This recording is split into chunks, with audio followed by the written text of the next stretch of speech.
사람의 마음의 교만은 멸망의 선봉이요 겸손은 존귀의 길잡이니라. 오늘의 생명양식 잠언 18장 1절에서부터 17절 말씀입니다.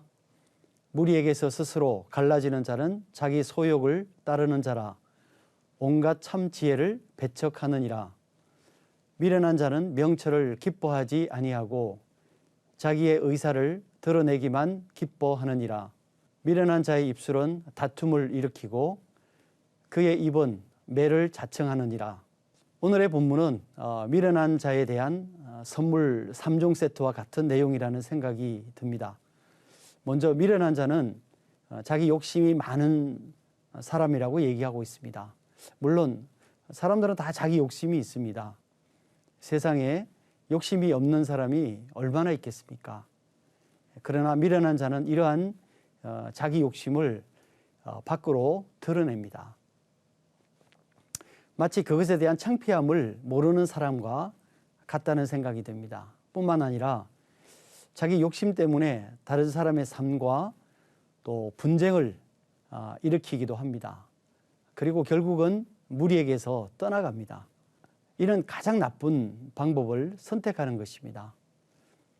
혹시 자신이 조금 불편하고 자신의 성에 다 차지 않아도 조금 양보하고 그 자리를 지켜야만 합니다. 그래야 오해를 받지 않고 또 다음에 기회가 오는 것입니다.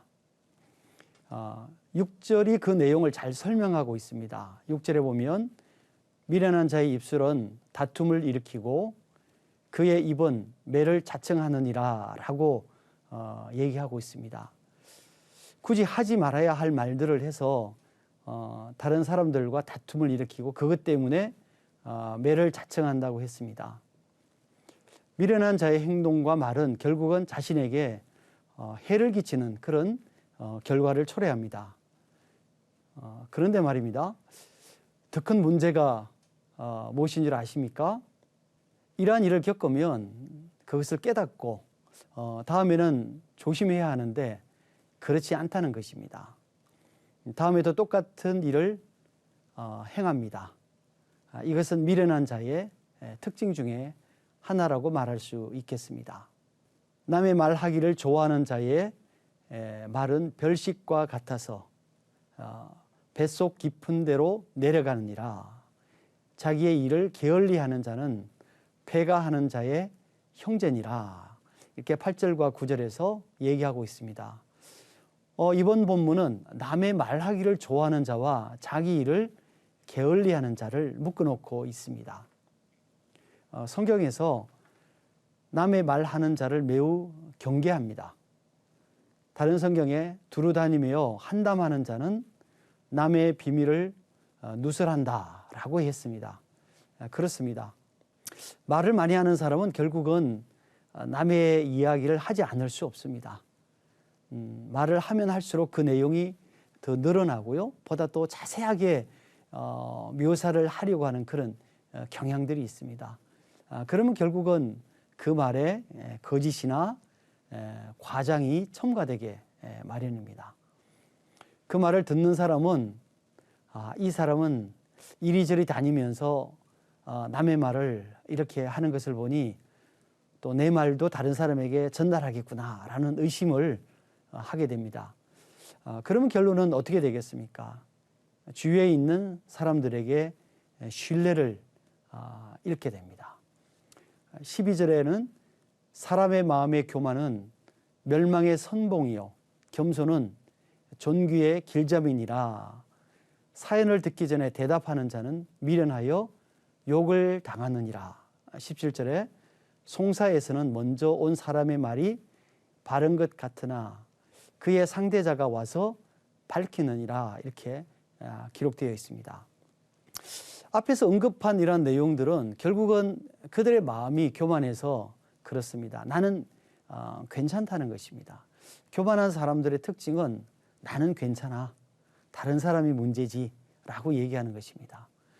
이런 분들은 다른 사람들의 이쪽 저쪽 다니며 한담하는 것을 매우 싫어합니다. 하지만 자신은 절제력이 있어서 괜찮다고 생각합니다.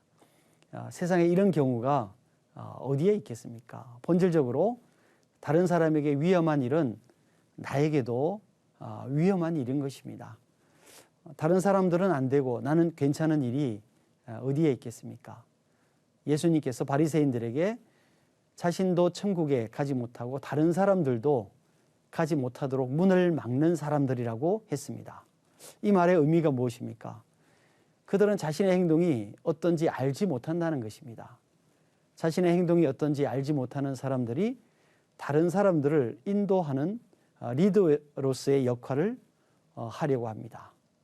결국은 자기도 잘못 가고 다른 사람들도 잘못 가도록 인도하는 것입니다.